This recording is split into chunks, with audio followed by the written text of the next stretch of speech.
The in-laws. Ugh, am I right? It's a cliche we've all heard, and probably a sentiment many share. Not me, of course, but I hear others talking. And I've heard some pretty horrific in-law stories, but Miriam Scherstrom's might take the cake. I don't know if it was love at first sight when Miriam first met Justin Scherstrom, but it did not seem to be love at first sight when she met her future in-laws, and the relationship went from bad to worse. You see, Miriam Scherstrom's mother and father-in-law were none other than Mary and David Crawford. We've already heard about how David Crawford allegedly behaves when he's unfriended on Facebook by family members, pushed into retirement by a city he served due to his alleged performance, and we've heard how he, or someone with his same fashion sense and limp, has a habit of fighting against irksome people in his life with fire. But surely no one would harm their own children over petty infractions and differences in opinion, right? Well, according to arrest records and court testimony, the familial disagreements became the figurative fuel that fed David Crawford's ire, and he wasn't one to suffer the indignities of a strained relationship without retaliation, according to police. Instead, he did what any vengeful father-in-law would do and set fire to the home of Justin and Miriam Scherstrom, his own stepson and daughter-in-law. And if you thought that was shocking, wait till you hear what his daughter accuses him of, right now on Crime to Burn.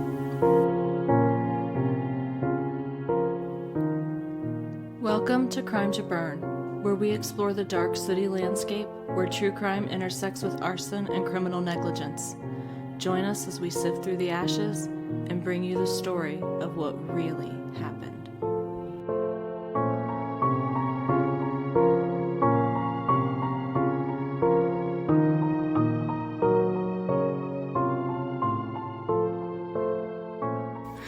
Welcome back to Crime to Burn. I'm April, a fire protection engineer and former firefighter. And I'm the son-in-law you wish you had. I want to thank everyone that's taken the time to interact with and share our social media posts. It is such a huge help in getting our content in front of new eyes in an effort to grow our audience. If you've left us a 5-star review, we are very grateful for your support, and if you haven't had a chance to do that yet, feel free to hit pause and go do that right now before you forget. It is literally the best gift you can give to any podcast you truly enjoy.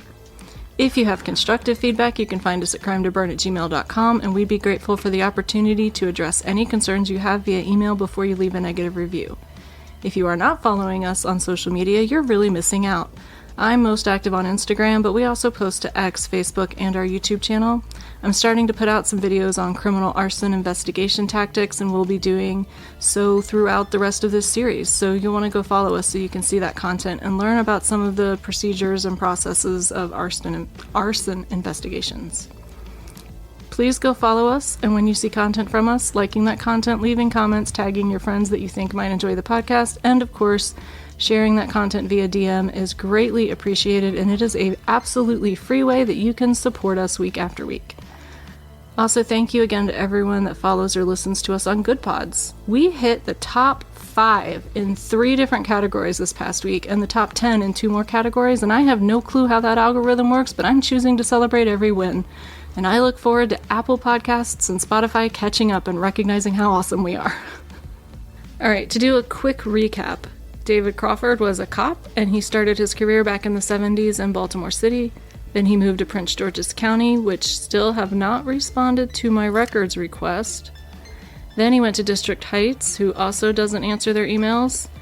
And then he moved to Laurel, where he became the chief of police. So he had a more than 30-year career, and he finished his career in the Laurel Police Department. And Laurel, Maryland is a city that straddles 4 different counties, but he was the police chief of the city of Laurel, Maryland. Now, we discussed the fire that took place at Marty Fleming's home, in which an arsonist set both of his vehicles on fire and lit his own pants and shoes on fire in the process. And then 8 years later, he set the garage and vehicles on fire of the man who was selected to replace him as the chief of police when he was given the opportunity to retire instead of being removed from his position. Investigators surmised that the motive for the fire at Fleming's house was because Fleming had recommended someone else be hired instead of David Crawford as police chief, And the fire at his successor, Richard McLaughlin's home, was allegedly the result of some bad blood between the two as a result of several workplace disagreements and the fact that McLaughlin succeeded him as chief when he retired. And while those are petty enough reasons to commit arson, we also learned that Crawford stands accused of setting his own nephew's pool deck fence and pool on fire the day before a graduation pool party over some family skirmishes and the indignity of being unfriended by his nephew on Facebook. However, his nephew, Scott Crawford, is only 1/5 of the family members that have something to say about David Crawford. We learned last week that it wasn't until police executed a search warrant that they were positively able to connect Crawford to the fire at his nephew's home. But that search warrant also yielded some other information, and we'll be getting into a lot more detail about exactly what evidence police found that tied Crawford to his crimes. But in that evidence, they discovered that Crawford wasn't done terrorizing his family. Remember Mark Kratzer? Of course. No, you don't. He was the uncle of Scott Crawford. He was David Crawford's stepbrother. When the pool party at Scott's house had to be canceled because of the fire, Mark Kratzer had stepped in and allowed the party to be held at his home instead. Now, this may have been seen by David Crawford as another slight against he and his wife Mary, as they'd been excluded from the party invite, and David's stepbrother failed to correct this oversight when he allowed the party to take place at his home. Yeah, but they weren't Facebook friends. Right.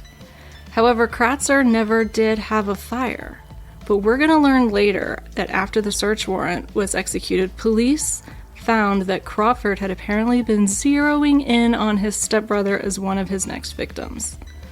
It's possible, or maybe even probable, that he would have become a victim of David Crawford's arson spree before too much longer. But let's talk about Crawford's stepson and daughter-in-law, Justin and Miriam Sherstrom. Now, Justin was Mary Crawford's son from a previous marriage, and he met David Crawford in 1987 when his mother was dating David, and then he was 8 years old in 1988 when David married his mother. That sounds like a Bon Jovi song. Now, Sherstrom reports that as a child, their relationship was likely typical of a stepchild-step-parent relationship. There was some strain here and there, but Justin was just a child, and David was the man that had stepped in to help his mother raise him. He reported in court that he had respect for Crawford as a father figure, but admits that like many father-son relationships, and especially stepfather-stepson relationships, there was tension at times. Apparently, one of their big issues was when Justin was young, Justin had a huge affinity for hip-hop music, which Justin said in court was offensive to Dave. Yeah, but David used to come out of the shower, nothing but a towel, and how offensive was that? That nobody said that. I just said it. Okay. But I don't think it's true. I mean, it may be true or it may not be true. But I don't have any proof either way. He also describes some friction in their relationship as being related to religious differences. Now, Mary Crawford was reported by Justin as being an exceptionally devout Catholic. However, David had been Baptist before they married. So Justin and his mom would go to church every week, but David refrained, and apparently this caused some friction in the household. But the court really didn't dig too deeply into this, so I have limited information. When those two cult fronts collide... But it does become relevant later on, so hang on to that communion wafer for later. Is it gluten-free? I don't know. Now, Justin also reported that when he was young, David did not want Justin to call him Dad. He wanted him to refer to him as Sir. Oh, wow. I would have had so much fun with that guy. Now, as a Southerner, I have to wonder if this was just an effort to get his stepson to use yes, sir, and yes, ma'am more instead of, like, actually being like, only call me sir! Like, I personally had a grandmother that used to get so irritated when I would answer yeah or yes, and she always tried to make me say yes, ma'am, and yes, sir, but it was kind of a lost cause for me. No, that's good to teach people to be respectful. Yeah, but I wasn't trying to be disrespectful by saying yes. I hear you, but making people call you sir? Yeah. Oh, I don't know. You gotta earn that a different way. Respect is not demanded, it's commanded. All right, well, it seemed as though this was presented by the prosecution as sort of backing up that David demanded everyone around him pay him a certain level of respect, and how important this was to him, and it possibly feeds into his motive for retaliation over incidents that, I don't know, some people might think were petty. Now, Justin grew up, went to college, University of Maryland, go Terps, and actually, Justin and I were at college. There was some overlap there. We went to the same college. At the same time? Yeah. Neat. Isn't that neat? I never met him that I know of. But there's a lot of people that have reached out to me and been like, hey, we were friends in college. And I'm like, I have no idea who you are. So You're special. I just don't remember people. Anyway. All right. So Justin came home after college around 2002. And he was trying to save up money to buy his own home. And this is when the relationship allegedly began to show more cracks in the foundation between Justin and his stepfather. Now, Justin testified in court that immediately after college, he had initially gotten an apartment with friends, but he quickly realized that he wasn't going to be able to cover all his expenses and be putting away money to save up to buy his own house. So he decided that he would move back in with his mother and stepfather so that he could save money. However, after living there for just a short while, Justin reports that David told him that he had to start paying rent. Now, Justin says he appealed to his mother to intervene, and she told him that there was nothing she could do. Now, this seems like an interaction that you could read a lot into, potentially. You could read into it as either she agreed with her husband, but was blaming him, like sort of a good cop, bad cop kind of thing. Or you could read into it that maybe she was in full agreement with him, but she wasn't willing to step in because she felt it was fair. Or you could read into it as maybe Dave was perhaps a bit of a bully in his own house, and Mary Crawford wasn't willing to cross him for whatever reason. Alright, so Justin was not allowed to testify in court as to his perception of his mother's feelings, and since Mary took advantage of her constitutional right to spousal privilege, all we can do is make guesses as to the relationship here. But given the statements both in the press and in court that the word bully was repeatedly used in association with David Crawford's actions and behavior, I don't think it's too far-fetched to wonder if maybe Mary Crawford might have also been a victim of some of that bullying and overbearing behavior in her own home. But I want to reiterate again, this is only speculation on my part, and I have no way of knowing what Mary Crawford's marriage was like, and she hasn't spoken to me or the press ever about her husband's case. Of course, my inbox is open, Mrs. Crawford, if you do want to speak, or if anyone that's listening knew the Crawfords and would like to speak about the dynamics of their marriage, either on or off the record, crimetoburn@gmail.com.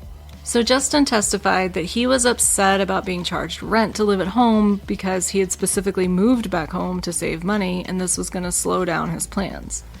So he decided to move out, and he moved in with his biological father and stepmother. However, I get the impression that during this time, the relationship between David Crawford and Justin was perhaps a little more strained, and while he was still seeing his mom and stepdad and they still had family events together and stuff, I think that the fact that he moved in with his biological dad was a source of soreness in the family.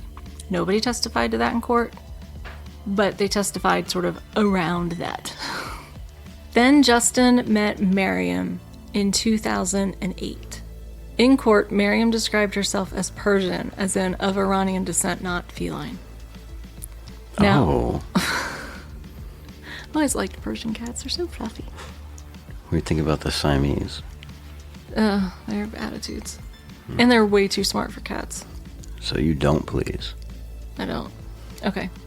Now, I was not initially thinking that Miriam's ethnic background was an issue because I had not heard any accusations that Crawford was racist in any of the press coverage, and not even in statements made by other police officers in the press that these cops called Crawford a bully, but none of them said he was a racist bully.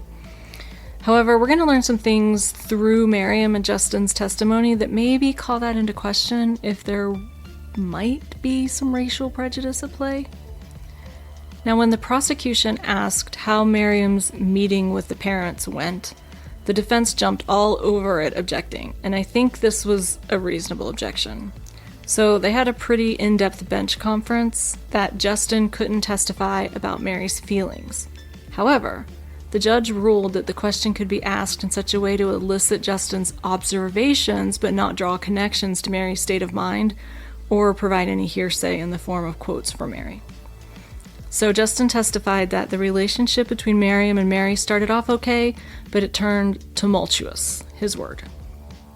However, because of the limitations on hearsay, they couldn't really ask for a lot of specific examples of what made the relationship tumultuous. Now, the prosecution asked about the relationship between David Crawford and Miriam, and Justin said, quote, "I don't believe he liked her," which caused a rather energetic objection and moved to strike from the defense. However, the judge overruled it because Justin specifically used the words, "I don't believe," which made it his interpretation of Dave's attitude and not his testifying that it was what was in Dave's head. Now, he says he observed their interactions and believed as a result of those interactions that David did not like Miriam. But before we get into all that, let's talk about Miriam's description of one of her first interactions with her future father-in-law. She was with Justin visiting Mary and David Crawford's home, and another family member's baby was at the home. Now, Justin, Miriam, and David were together, and David told Miriam that the baby needed a diaper change, and since she was the woman present, she should change the baby's diaper. Now, Miriam took the baby to the bedroom to change the diaper, but she was feeling like this was really sexist and it really rubbed her the wrong way. So she calls David into the bedroom and claims to him that she's never changed a diaper and she has no idea what to do. So she feigned stupidity and had him walk her through every single step of the process as though she was dumb. And when she finished, she told him something along the lines of course I knew how to change a diaper, I just didn't appreciate being expected to do it because I'm a woman." That's not a direct quote, that's me paraphrasing. And in court, she told the lawyer examining her that she had said this laughing, like hoping that Crawford would laugh, like, "Ah, you got me, that was kind of a jerk thing to do." But instead, she said that he went silent and just stood there staring at her, and while she can't attest to his body language or how he was feeling, she can say how what he did affected her. And she said in that moment she felt, quote, "threatened" by the way he reacted to her admission. And I found the word "threatened" to be a really, really strong word to choose here because she could have said intimidated, she could have said uncomfortable, but she said that his entire demeanor changed and he had this look on his face and in his eyes that made her feel threatened. Does it look like this? I didn't get a visual. Remember, I just had court recordings. We've already discussed in a previous episode that maybe Crawford had resting bitch face. You know? So maybe his... And I didn't bite then, I'm not biting yet. maybe his just at ease expression makes people feel some kind of way. I don't know, I wasn't there. However, Miriam did eventually accept a proposal of marriage from Justin, and they planned a 2014 wedding. Now, Justin is Catholic, like Mary. Miriam is not Catholic. However, her mother was Catholic. Her father was Muslim. So, in trying to find a non-denominational officiant to marry them, they came up with an idea. Justin's father is apparently a speechwriter, so they thought he'd be able to write an eloquent service for them, and they asked him if he would get ordained and marry them, and he agreed. This is where things with Mary and Dave apparently really started to fall apart. When Mary and Dave found out that Justin's dad was going to marry them, they threw a fit and refused to go to the wedding. Now, Justin was apparently fed up enough with Dave and Mary's opinions at this point that he was like, "Oh well, I guess they won't be at the wedding." Again, I'm paraphrasing. But Miriam encouraged Justin to reconsider, to keep peace, and they talked to Justin's dad, and he stepped out of the officiant role, and they were able to find a non-denominational minister to perform the wedding, and Dave and Mary paid for the minister. Now here's a PSA for today. Okay. If you're in a relationship and the two people are from disparaging religious groups, Elvis is a very, very safe compromise. You know what? I would agree. I'm going to agree with you on that one. Bubba Hotep at your service. Now, Miriam testified that she never felt comfortable with Dave. She had some disagreements with Mary, and as a result of those, she felt like Dave was really irritated over each of those incidents, and she felt like Dave never accepted her as part of the family.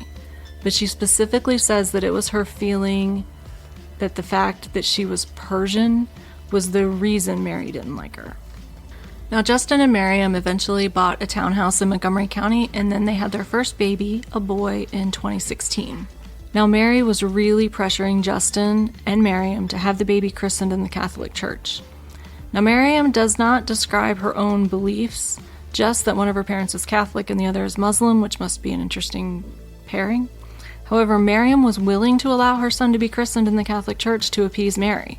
However, Justin reportedly put his foot down and refused, and the result was what Miriam describes as a disagreement.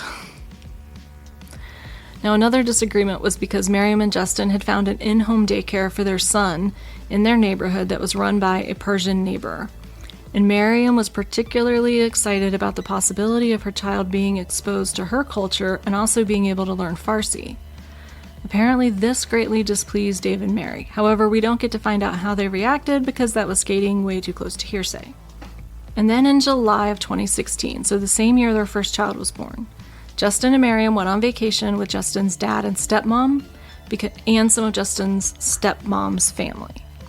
Now, the prosecution seems to imply here that this was a point of contention because Justin was spending time with his stepmom's extended family, perhaps over time spent with Dave and Mary and their family.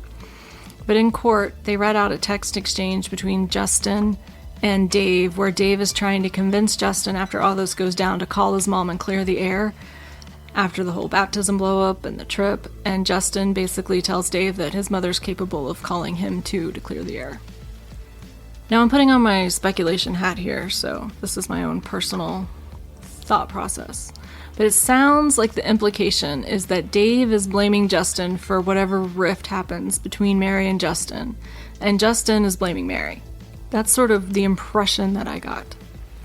And then in September of 2016, the family wasn't home. They were reportedly visiting family in Florida, and they get a call that there had been a fire at their home. The fire had started between 3 and 3:30 a.m.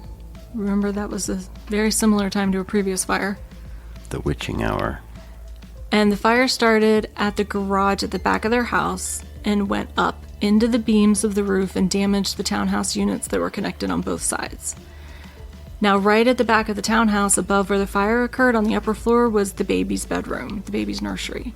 So as a result of this fire, Miriam testified in court that they'd had a lot of those first-time parent mementos ruined because the fire had occurred so close to the nursery. While that was heartbreaking, the nightmare was only just beginning. You see, Miriam and Justin had just signed a contract to build a new house, and so as soon as they got back from Florida, they'd planned to put this townhome on the market. However, it's really hard to get fair market value on a home with fire damage, especially when there's an unsolved arson accusation tied to it. So this apparently really put a cramp in their plans, and they had to deal with the insurance to get the house repaired, so then they're trying to basically carry 2 mortgages until they can get it sold. However, by the time they were ready to put it on the market, the fire at their home had been deemed arson, and so the unsolved arson and the real estate disclosure apparently put a damper on potential home buyers' eagerness to pay full asking price. But how did the investigators determine it was arson? Well, this one didn't take a great amount of investigative work. You see, the next door neighbor had security cameras, and they didn't have a clear view of the area where the fire started. But what they did get a clear view of is someone approaching the back of the house from the alley, and then you can hear them pouring out a liquid, and then you hear 3 clicks of a lighter, and then you can see the light in the video change as the fire takes hold, and the alleged perpetrator beats feet out of there. Now, no one was home, so there wasn't a car in the driveway, so the fire actually began on the outside of the garage door. And garage doors don't have a lot of potential ignition sources on them, so this one was pretty easy to determine to be arson. After the fire, investigators talked to Justin and Miriam to find out if anyone might have had reason to harm them. And it's at this time, after the first fire, that Justin mentions the only person he has any tension with is his stepdad. But it seems like he mentions this and dismisses it as not possible because he doesn't believe that his stepdad would actually do something like this.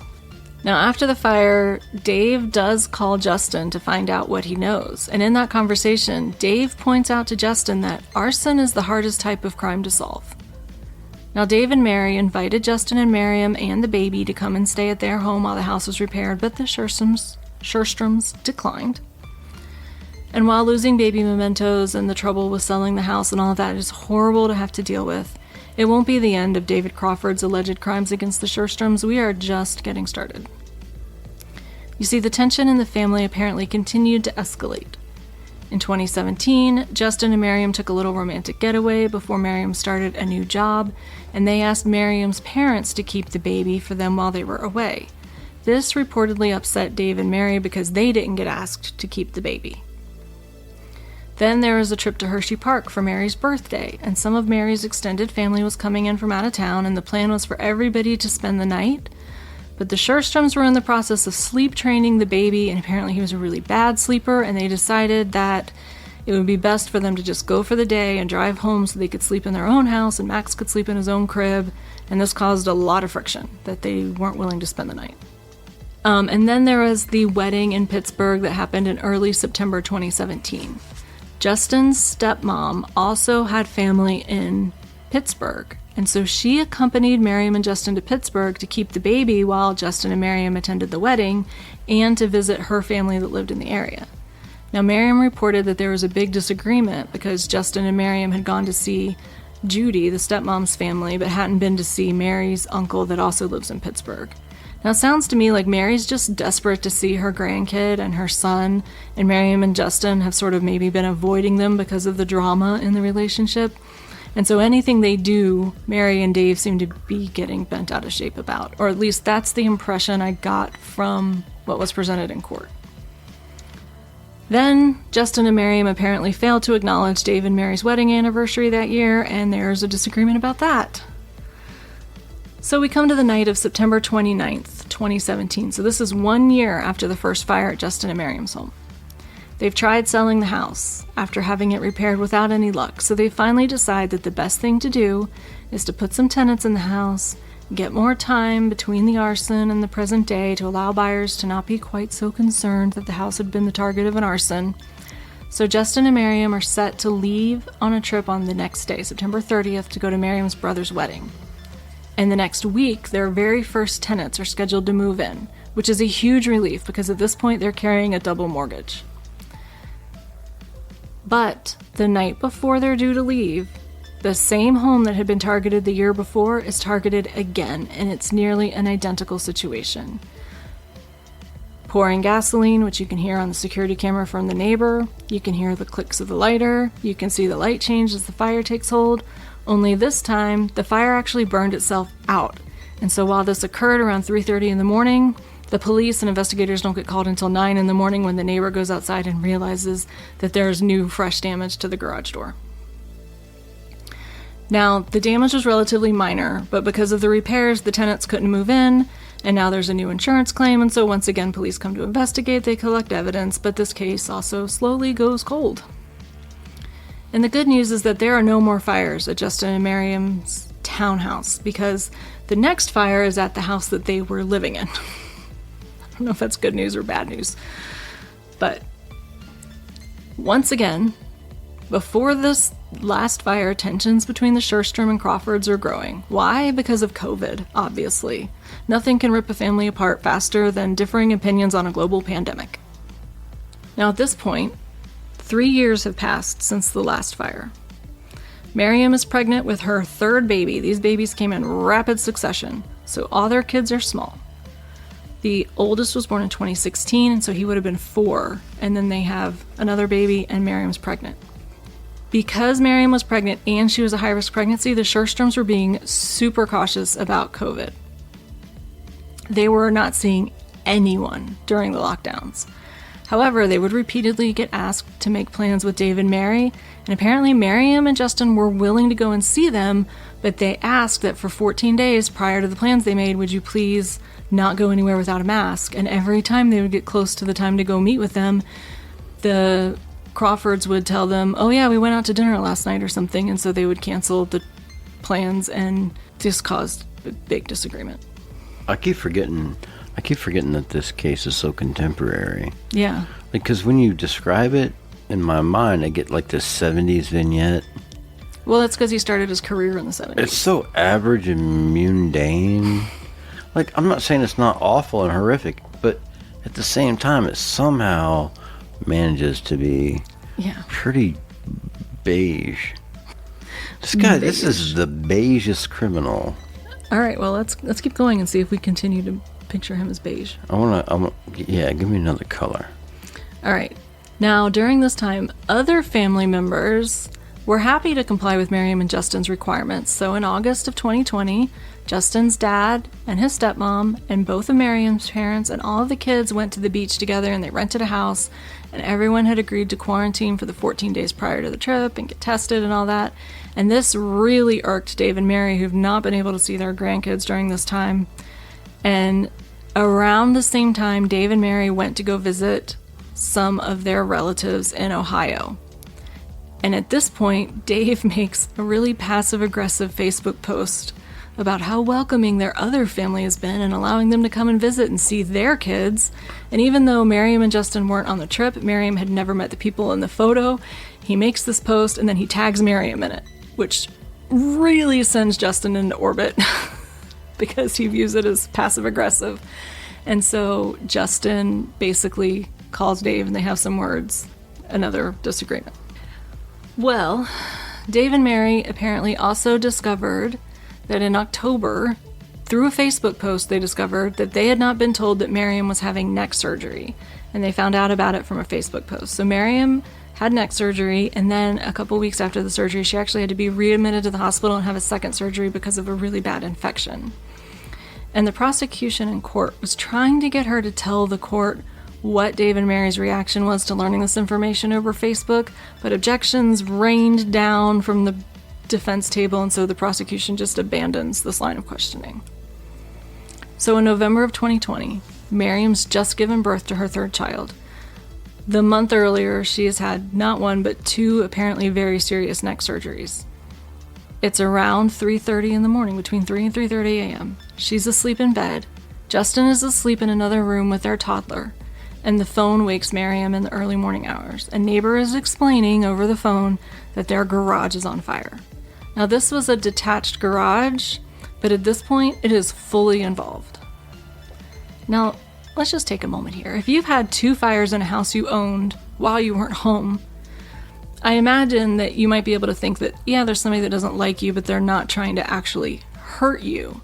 But then they come and light the garage on fire of your home while you're asleep with your 3 babies in the house. I imagine this is where you definitely become absolutely sure that whoever's doing this is after you for some reason.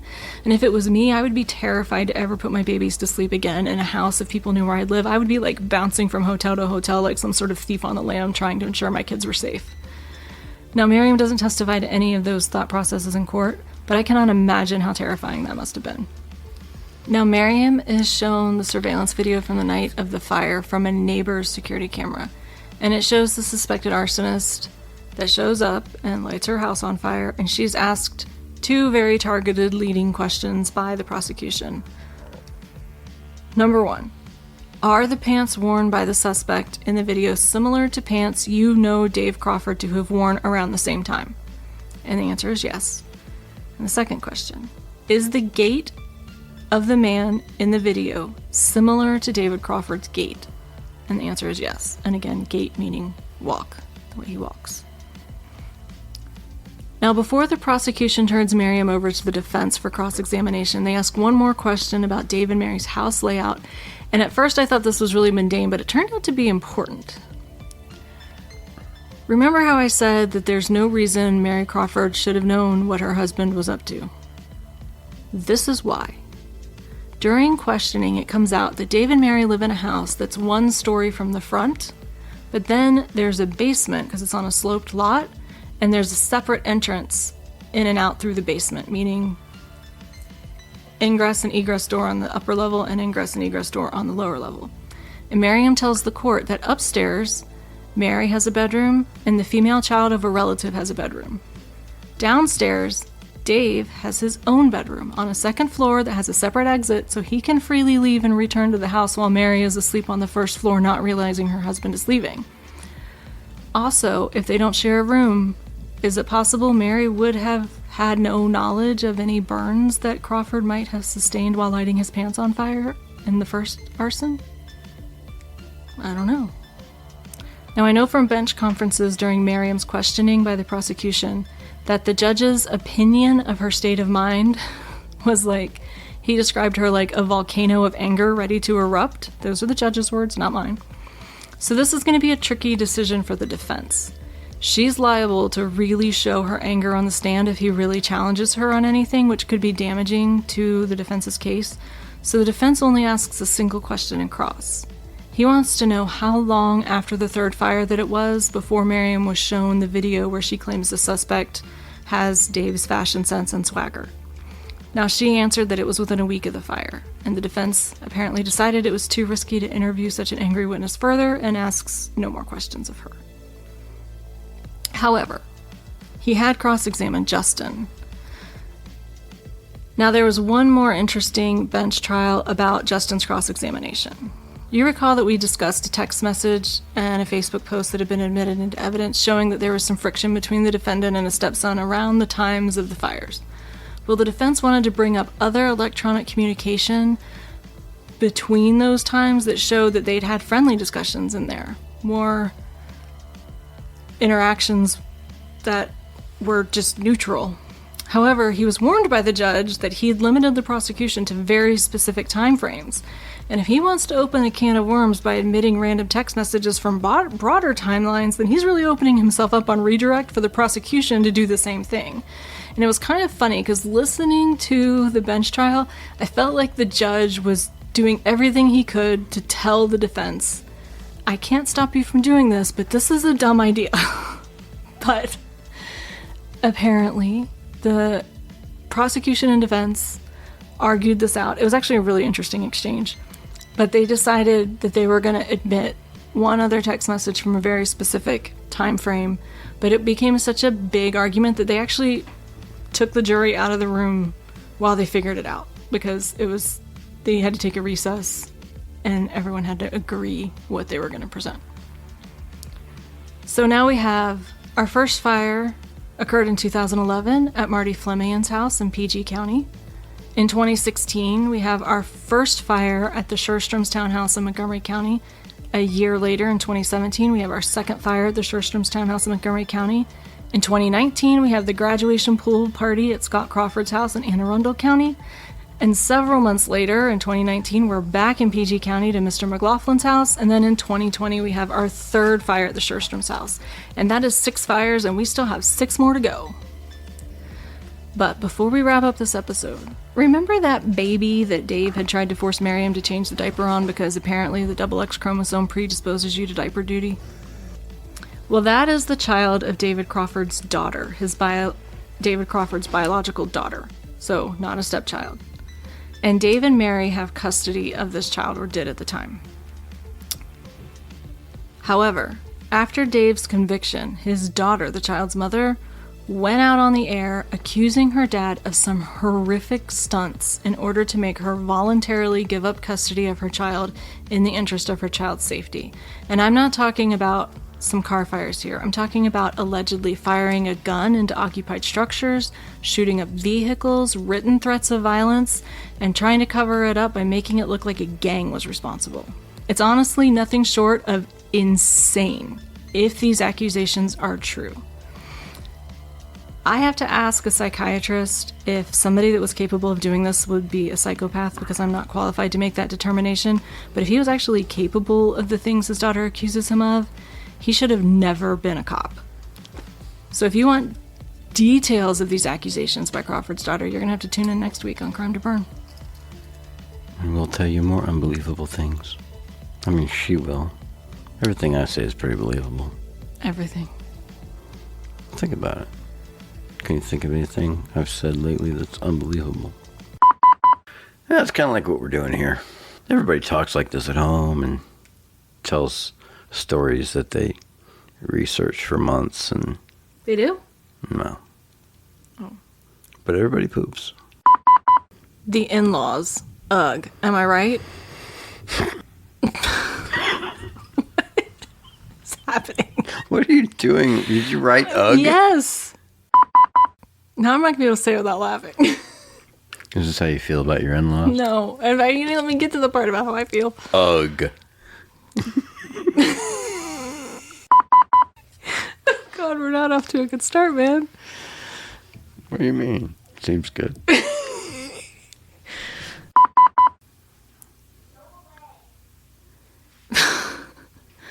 Hey. What are you supposed to going on up there? These are the days of our lives. You know what's funny or interesting, or I don't know that it's funny or interesting, but I think it is. But that doesn't mean it's going to be funny or interesting to other people. That's a lot of disclaimer. And I'm a guy who says this thing now. Often. Have you priced chinchillas lately? Oh, Jimmy went and lit his pool on fire. I wish more people were like you. Some of them want to call the cops.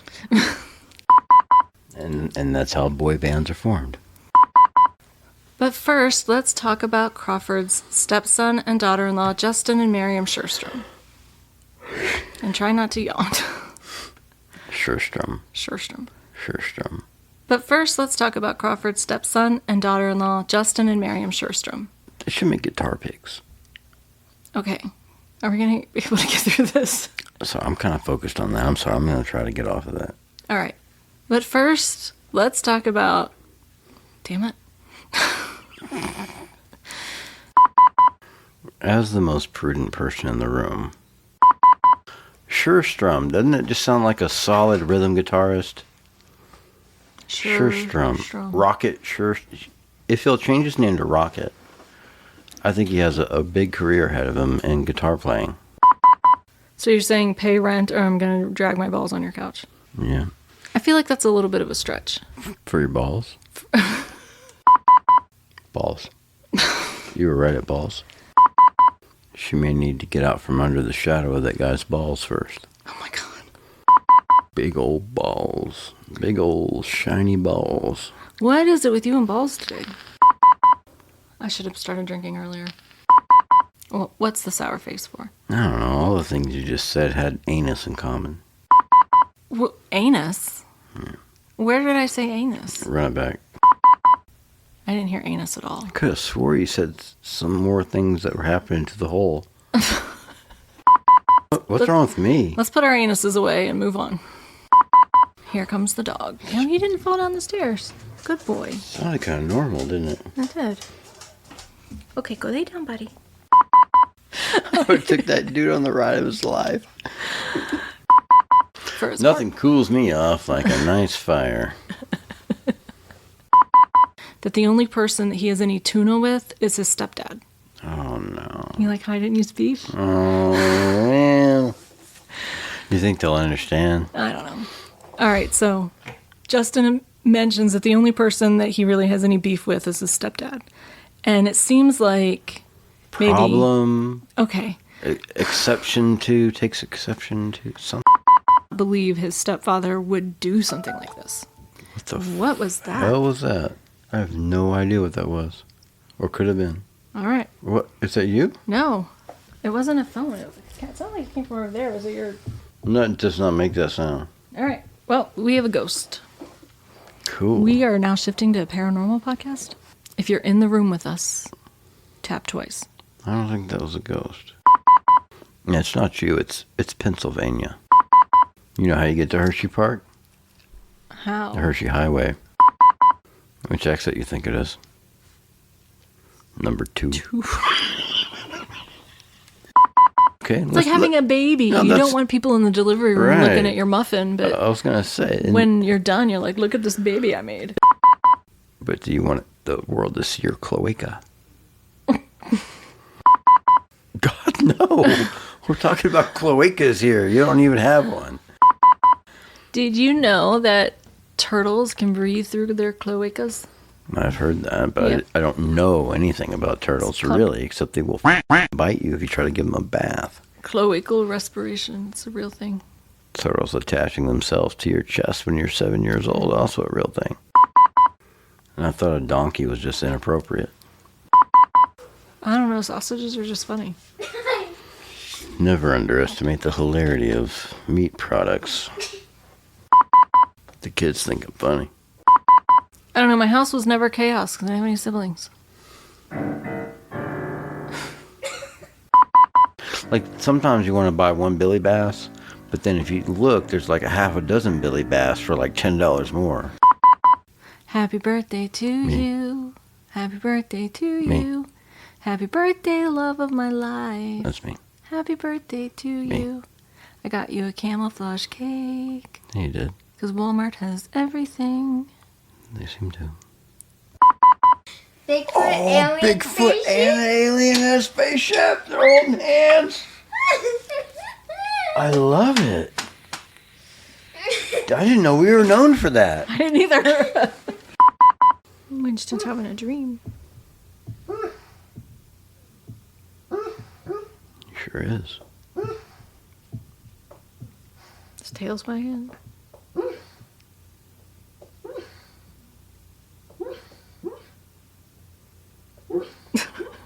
He looks like he's having a good time. His tail's wagging. He's seeing all his friends. Yeah, now he's back asleep. He looks like he's on dog mescaline. He looks like something. His eyes half open. There, now he's asleep again. What do doggies dream of when they take a little doggy snooze?